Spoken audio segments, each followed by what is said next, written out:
할렐루야. 귀하고 복된 주일입니다. 우리 예배의 자리에 나오신 우리 사랑하는 성도님들과 또 각 가정에서 영상으로 예배하시는 성도님들을 우리 환영하고 축복합니다. 우리 곁에 계신 분들과 우리 따스한 눈빛으로 우리 반갑게 두 손 흔들면서 우리 인사 나누겠습니다. 잘 오셨습니다. 반갑습니다. 잘 오셨습니다. 반갑습니다. 반가우시죠? 안 반가우세요? 예배 마치신 일 후에 또 오늘 오후에 또 우리 비전센터 4층에서 우리 시온성 가족 대행진이 있습니다. 여러분 꼭 참석하셔서 또 기쁨의 교제를 함께 나누시고 또 풍성히 준비된 선물도 받아가시기 바랍니다.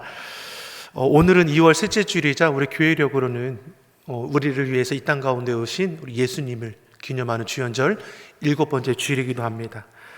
특별히 2월은 우리 선교와 또 교육을 위해서 함께 기도하고 있습니다. 우리 교회가 선교하고 후원하는 각 기관, 교회, 선교지를 위해서 우리 또한 우리 교육부서의 회복을 위해서 함께 기도해 주시면 은혜가 되겠습니다. 우리가 지난 주일까지 해서 여러분들께서 모금해 주셔서 필리핀 일로일로 지역에 기도해 주시고 또 모금해 주신 모든 예물들은 우리가 전액 필리핀 지역으로 전달할 수 있도록 하겠습니다.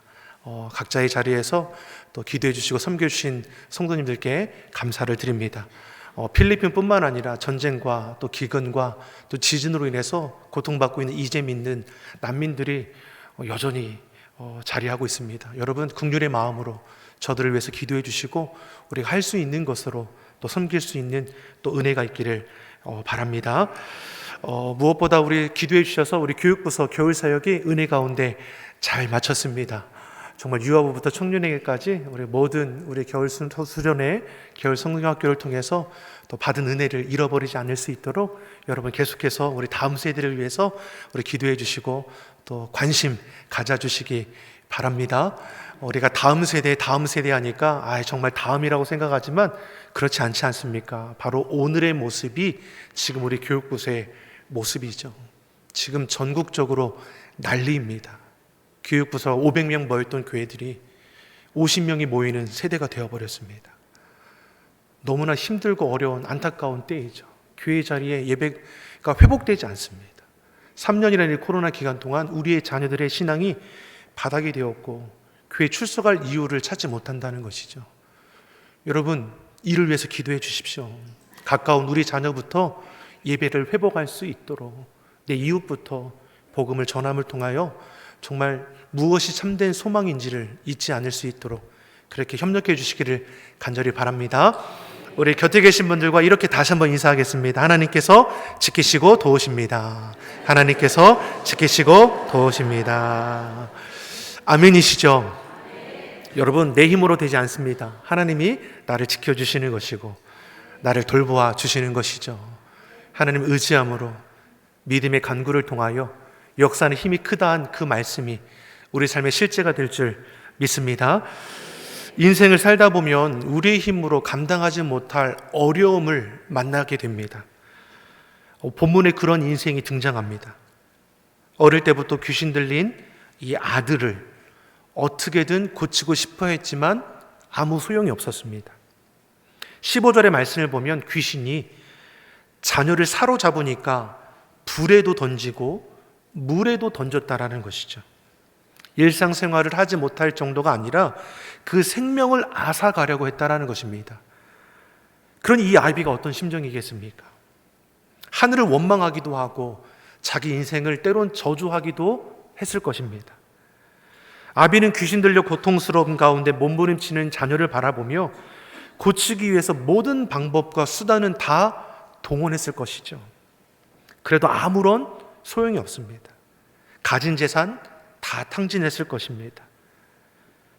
그런데 이 아비에게 놀라운 소식이 들려옵니다. 예수님과 그의 제자들이 가는 곳마다 놀라운 일을 행했다라는 것이죠. 천국 복음을 전파하시고 모든 약한 자들, 병든 자를 치료해 주시고 귀신 들린 자들을 내어 쫓았다라는 것입니다. 아이 아비가 그 소식을 듣고 먼 길을 마다하지 않고 귀신 들린 아들을 데리고 찾아갑니다. 그리고 예수님이 계시다라는 그곳에 도착해 보았는데 예수님은 3명의 제자들 데리고 산에 기도하러 올라가셨고 9명의 제자만이 그곳에 있었습니다. 이 아비가 어떻게 했습니까? 이 9명의 제자들에게 나아가서 귀신 들린 내 아들을 고쳐달라고 요청했습니다. 그러니 제자들이 그 요청에 응답했지만 어떻습니까? 귀신을 쫓아냈습니까? 쫓아내지 못했다라고 말씀하죠.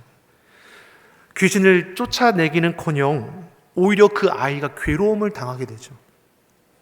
그러니 아이의 아버지는 물러나고 9명의 제자들이 어떠한 심정이겠습니까? 또 그 상황을 지켜보던 그 자리에 있던 서기관들, 바리새인들은 얼마나 말하기를 좋아했을까요? 그러한 시끄러운 그 곳에 예수님께서 산에서 내려오셔서 도착하셨습니다. 그리고 도대체 무엇 때문에 소란스러운지를 이제 물으시는 것이죠. 이때 아이의 아비가 예수님께 나와 엎드려서 그간의 사정을 아뢰는 것이죠. 오늘 본문 14절에서 16절의 말씀을 우리 다시 한번 같이 읽어보겠습니다. 저희가 무리에게 이르매 한 사람이 예수께 와서 꿇어 엎드리어 가로되 주여 내 아들을 불쌍히 여기소서. 저가 간질로 심히 고생하여 자주 불에도 넘어지며 물에도 넘어지는지라. 내가 주의 제자들에게 데리고 왔으나 능히 고치지 못하더이다. 아멘. 예수님이 계시지 않으실 때에 있었던 전후 상황을 다 아뢰었습니다. 아이 아비가 예수님께 고할 때에 곁에 있던 제자들의 그 심정이 여러분 어땠을 것 같습니까? 좀 참담한 마음이 있지 않을까요? 부끄럽기도 할 것이고 예수님께서 자신들을 향해 무슨 말씀을 하실지에 신경이 썼을 겁니다. 그 모든 상황을 들으신 예수님께서 본문 17절에서 무엇을 말씀하십니까? 17절의 말씀 같이 읽어보겠습니다.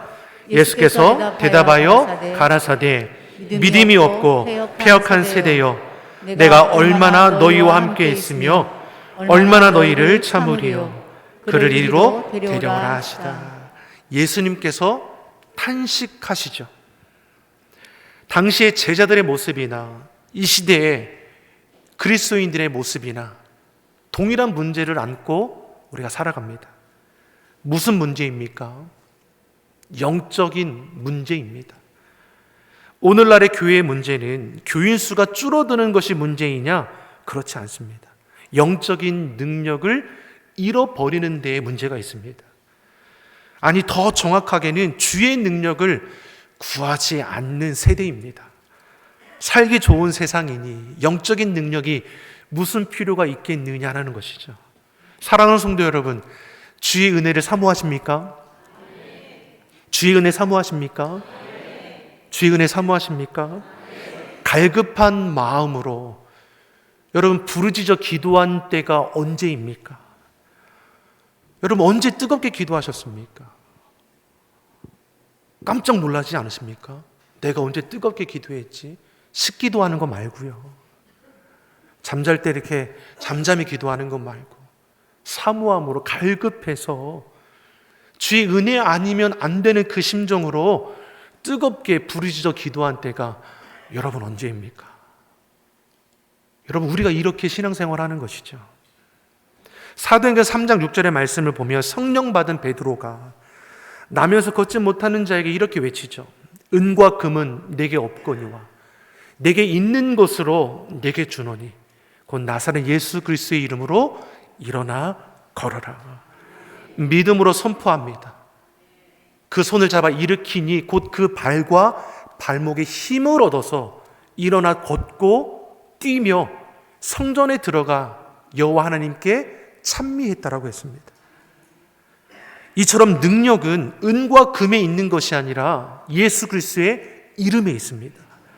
근데 오늘날 그리스도인들은 어떠합니까? 돈에 좌우되죠.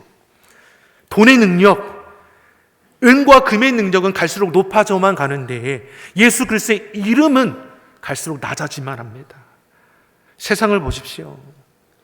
아무리 21세기 첨단 시대를 살아간다 하지만 여전히 곳곳에 전쟁이 일어납니다. 지진과 전염병이 창궐합니다. 사람의 힘으로 어쩌지 못하는 일들이 여전히 일어나는 것입니다. 마치 성경에 기록된 것처럼 마지막 때가 아닌가 할 정도의 일들이 일어나는 것이죠. 이단들이 극성이지 않습니까? 동성애, 동선원, 할로윈 데이같이 사단의 괴계는 문화라는 이름으로 우리 삶의 자리에 너무나 쉽게 침투하고 흔들어 놓습니다. 이러한 세상에 반하여 교회는 어떠합니까? 믿는 저와 여러분은 어떠합니까? 분명히 주님께서는 앞서서 주의 몸된 교회를 향해서, 그리스도인들을 향해서 이렇게 축복해 주셨습니다. 너희가 땅에서 매면 무엇이든지 하늘에서 매일 것이고, 너희가 땅에서 풀면 무엇이든지 하늘에서 풀린다라는 그 놀라운 영적인 권세를 주셨습니다. 자, 그런데 그런 영적인 권세를 우리가 받았음에도 불구하고 사용하지 못하죠. 구하지도 않습니다. 오늘 본문의 아비가 예수님께 말하죠. 내가 주의 제자들에게 데리고 왔으나 능히 고치지 못하였습니다. 그럼 왜 제자들이 힘을 쓰지 못한 것입니까? 제자들이 귀신을 쫓을 능력이 없어서입니까? 아닙니다. 이미 예수님께서는 저들에게 능력을 주셨습니다. 그런데도 그 능력을 행사하지 못한 것이죠. 그 이유가 무엇입니까? 여전히 준비되어 있지 못한 것이죠. 예수님께서 그 자리에 계시지 않으셨습니다. 지금까지 모든 것을 행하시는 분이 누구십니까? 예수님입니다. 제자들은 따라다니기만 했습니다. 귀신 들린 자가 찾아오면 예수님께서 쫓아내 주셨습니다. 육신의 질병을 안고 찾아온 자가 있으면 예수님께서 저들을 고쳐주셨습니다. 예수님은 행하시고 제자들은 곁에서 지켜만 보았습니다. 그리고 예수님께서 계시지 않는 그 자리에서 저들의 믿음이 고스란히 드러나게 된 것이죠. 예수님의 권세, 우리가 내 권세라고 고백합니다. 아멘이시죠? 예수님의 능력, 내 능력이라고 고백합니다. 여러분, 이것을 제대로 이해해야 합니다. 예수님께서 우리를 대신해 주시는 것이 아닙니다. 우리의 믿음을 통해서 주의 능력이 나타나는 것이죠. 우리의 믿음의 선포를 통해서 주의 능력이 나타나는 것입니다. 예수님의 능력이니까 나도 능력이 있겠다, 이것이 아니라는 것이죠. 신앙은 내 신앙이어야 합니다. 내 믿음이어야 하는 것이고 내 기도이어야 합니다. 아내의 믿음이 나를 대신해 주지 못합니다. 내 남편의 믿음이 내 믿음을 대신해 주지 않는 겁니다. 부모의 기도가 내 자녀의 믿음이 되어주시는 것이 아니죠. 내가 내 신앙을 준비하여야 되는 것입니다. 아내의 믿음 때문에 겨우 교회에 출석하죠. 남편의 믿음 때문에 겨우 교회에 출석합니다. 부모의 믿음 때문에 우리 자녀들의 신앙이 겨우 유지되고 있다고 한다면, 이러한 믿음과 신앙은 위기 앞에서는 금세 무너져 버릴 것입니다. 본문의 제자들이 그러했습니다. 자신들이 믿음을 보여야 하는데 준비된 믿음이 없는 것이죠. 저들을 향해 예수님께서 뭐라고 말씀합니까? 믿음이 없고 패역한 세대라 했습니다.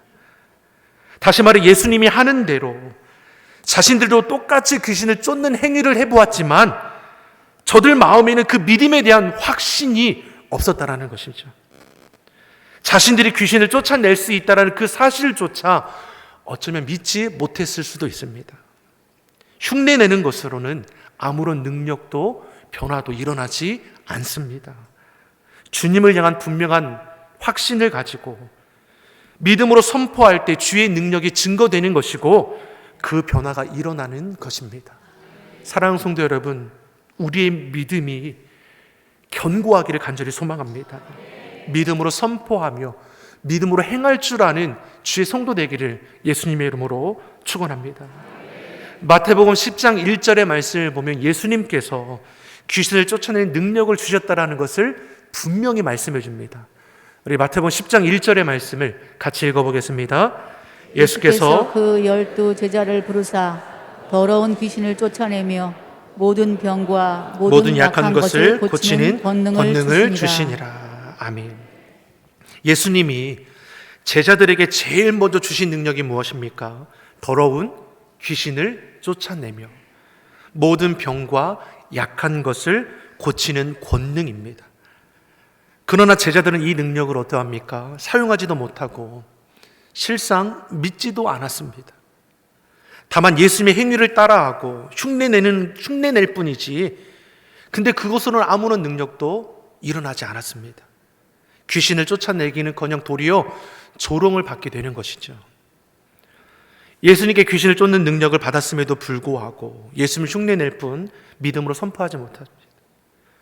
우리는 예수님 믿어 구원받은 하나님의 자녀입니다. 아멘이십니까?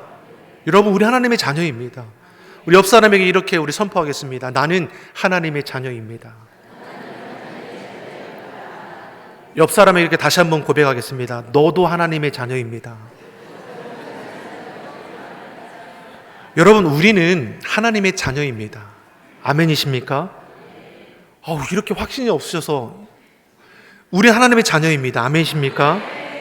여러분, 여기까지만 믿는 것으로 그치는 것이 아니라 우리가 사단 마귀 괴계를 물리칠 수 있는 그 능력까지도 받았음을 선포할 수 있기를 바랍니다.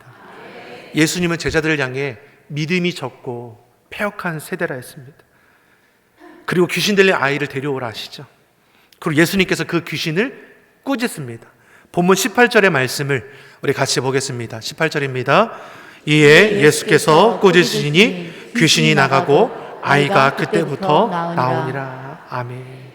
같은 말씀을 기록하고 있는 마가복음 9장의 말씀을 보면 이 상황을 조금 더 상세하게 기록하고 있습니다. 어린 아이를 예수님께 데려오라 하니 이 귀신이 예수님을 알아보고 이 아이를 경련을 일으킵니다.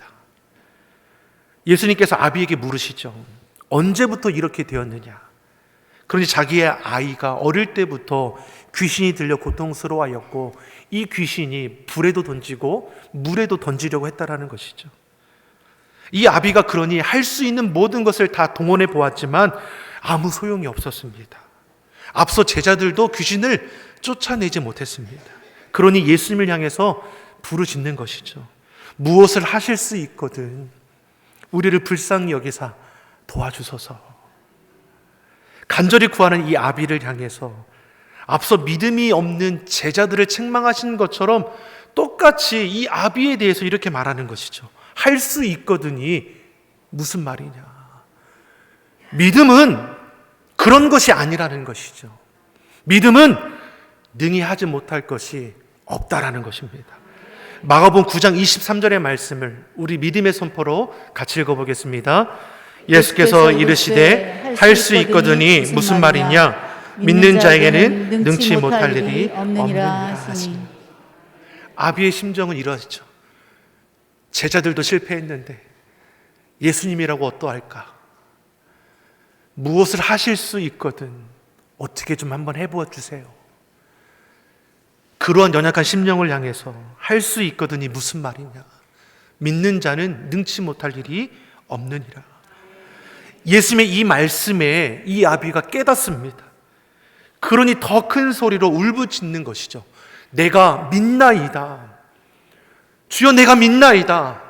하지만 자신의 연약함을 압니다. 그러니 이어서 고백하는 것이 무엇입니까? 나의 믿음 없음을 도와주소서. 아비가 문제 이유를 알았습니다.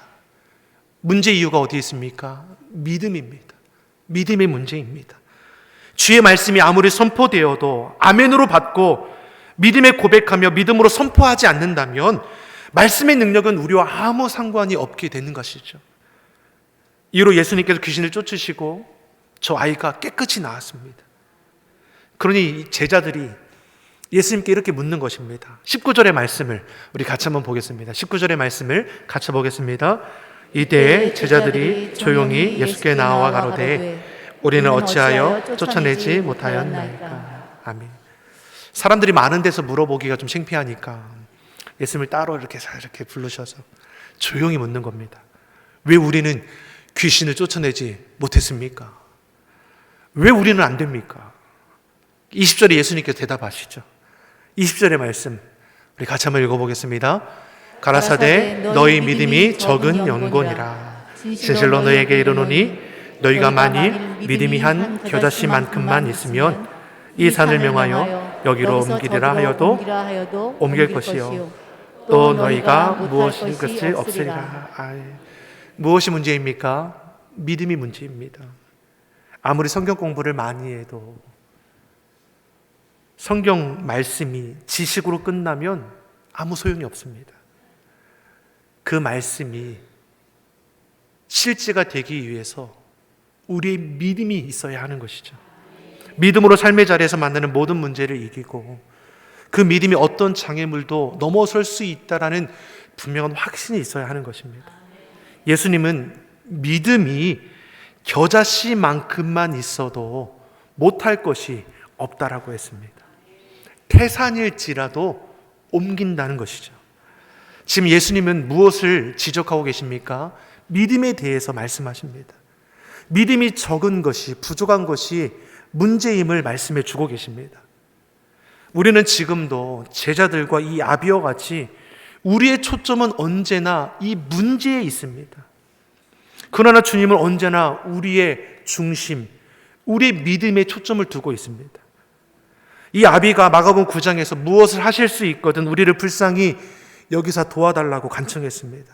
예수님이 단번에 그 중심을 아시고 할 수 있거든이 무슨 말이냐? 믿음은 능함이 없다. 능치 못함이 없다. 예수님은 믿음을 보기를 원하십니다. 예수님은 저와 여러분의 믿음을 보기를 원하십니다. 그러자 아비가 소리쳤잖아요. 내가 믿나이다. 나의 믿음 없는 것을 도와주소서. 예수님은 믿음의 기도를 기뻐 받으시고 그 믿음을 통해서 역사하심을 우리에게 가르쳐 주십니다. 사랑하는 성도 여러분, 주님은 우리의 믿음을 보기 원하십니다. 우리의 믿음의 기도, 우리 믿음의 선포, 우리 믿음의 행위를 기뻐 받으십니다. 그리고 그 믿음대로 응답해 주십니다. 믿음이 한 겨자씨만큼만 있으면 태산을 옮긴다라고 했습니다. 여기서 태산은 실제 커다란 산을 가리키는 것이 아니라 산 같은 문제이죠. 인간의 능력으로 내 힘으로 감당하지 못할 어려움의 문제와 장애를 가리키는 것입니다. 근데 이러한 산 같은 문제일지라도 겨자씨만큼만의 믿음만 있으면 능히 이겨낼 수 있음을 우리에게 말씀합니다. 믿음이 무엇입니까? 능력입니다. 옆 사람에게 이렇게 선포하겠습니다. 믿음이 능력입니다.